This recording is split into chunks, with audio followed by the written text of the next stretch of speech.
At 2 a.m., this warship is at its most dangerous moment. Not because missiles are launching, not because alarms are screaming, but because sailors are eating. While the world sleeps, trays slide across steel counters, not for comfort, for control. On a modern warship, time is not measured by clocks, it's measured by threats. Every radar contact, every sonar ping, every unknown blip that could turn into a missile in seconds. So the Navy does something radical. It breaks the human body's natural rhythm on purpose.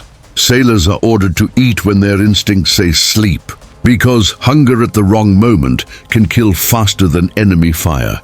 This isn't tradition, it's doctrine. A system refined through accidents, near-war moments, and classified failures. And once you see what happens during the midnight watch, you'll realize this meal isn't optional.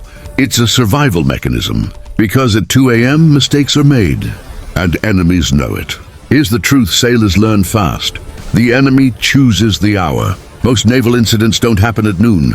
They happen when humans are weakest, early morning darkness. This is why warships operate on watch rotations. 4 hours on, 8 hours off, over and over until days blur together. At 1:59 a.m., a radar operator is finishing a shift. Their eyes burn.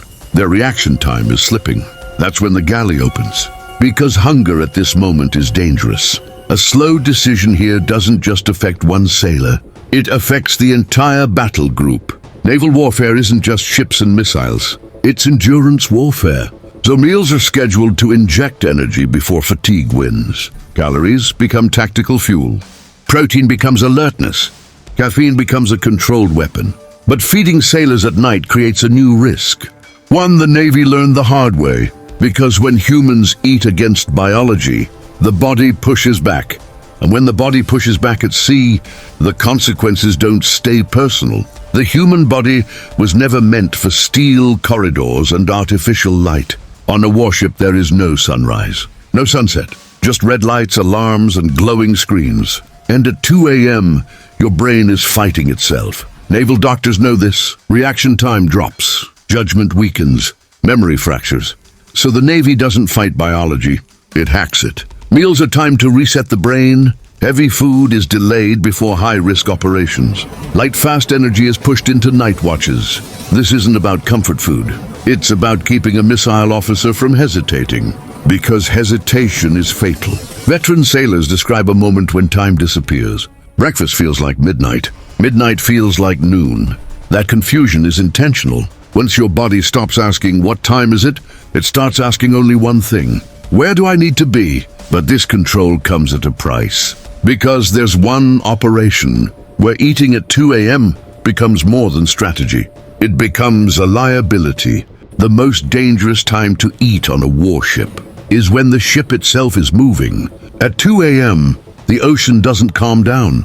It hides. This is when warships refuel at sea, when aircraft recover on pitching decks, when submarines shadow from below.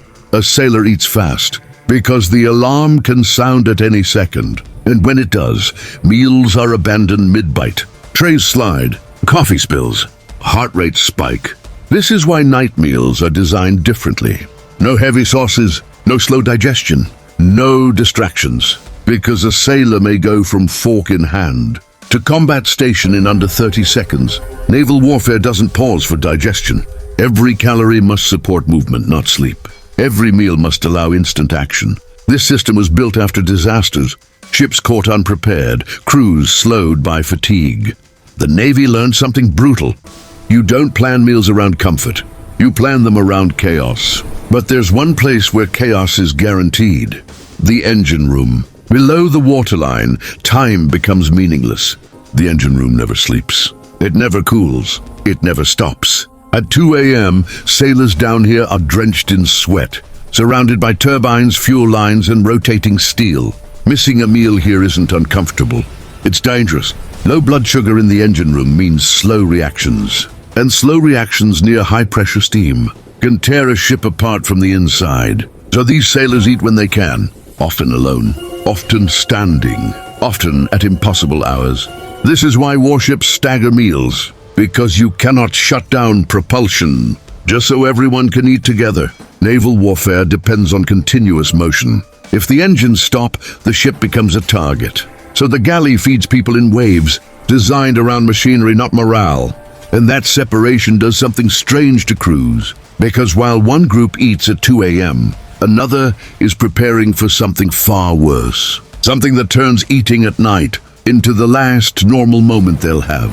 When a warship goes to general quarters, food disappears. At 2 a.m., one word can empty the galley instantly. Action stations. Meals are dropped. Trays are left behind. Sailors sprint through narrow passageways. Because now eating is irrelevant. This is why night meals are engineered to be forgettable. No comfort, no ceremony, just fuel. Naval doctrine assumes the worst-case scenario. You may never finish that meal.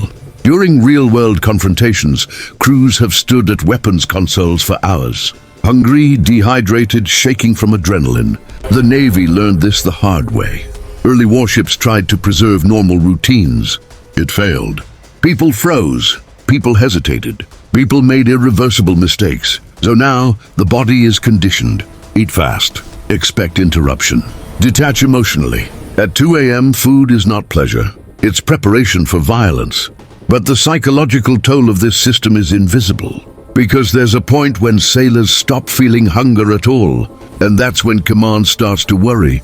There's a moment commanders watch for. The moment hunger disappears. At sea, that's not strength. That's a warning sign. When sailors stop feeling hungry at 2 a.m., it means stress hormones have taken over. Adrenaline, cortisol, survival mode. In naval warfare, this state is useful briefly. It sharpens focus. It speeds reaction. But keep a crew there too long, and judgment collapses. That's why forced meals exist. Even when sailors don't want food, even when their stomachs resist, they're ordered to eat. Because an unfed crew becomes reckless. They take shortcuts. They misread data. They escalate situations that should stay quiet. Entire naval incidents have started this way. So at 2 a.m., food becomes command authority, a way to pull sailors back from the edge. But here's the unsettling truth. This system doesn't just keep crews alive. It conditions them for something much darker. Because when war finally breaks out, 2 a.m. meals stop completely. And that change means everything. When war becomes real, routines vanish. At 2 a.m., there is no galley line, no trays, no hot meals. There are ration bars, cold coffee, food eaten with one hand, while the other stays on a weapon. This is why sailors are trained to eat at odd hours before combat. So the shock doesn't come later. In live fire operations, eating becomes opportunistic. 5 minutes here, 2 bites there.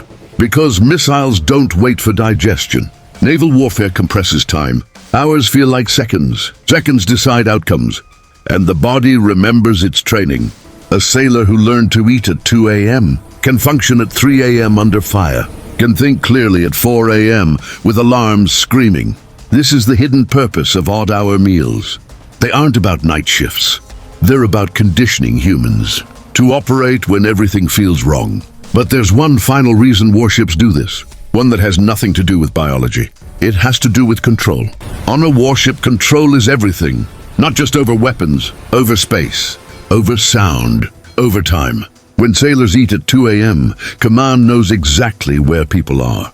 Who is awake? Who is fueled? Who can be moved instantly? This is deliberate. Meals become synchronization points. Moments when leadership quietly resets the ship's human system. In naval warfare, disorder kills faster than enemy fire. So routines, no matter how unnatural, create predictability. At 2 a.m., officers can shift watches, reassign stations, prepare crews for surprise orders. A fed sailor is a movable asset. An unfed one is a liability. This is why warships don't allow personal schedules. Your body clock is no longer yours. And once sailors accept that, once they stop resisting the odd hours, they become something different. Not civilians in uniform, not workers on a ship, but components in a weapons system. And that realization hits hardest. The first time a sailor eats at 2 a.m., knowing it might be their last normal meal. Warships don't force sailors to eat at 2 a.m. because they're cruel, because they're outdated, because of tradition. They do it because war doesn't ask permission. Every naval disaster has the same lesson buried inside it.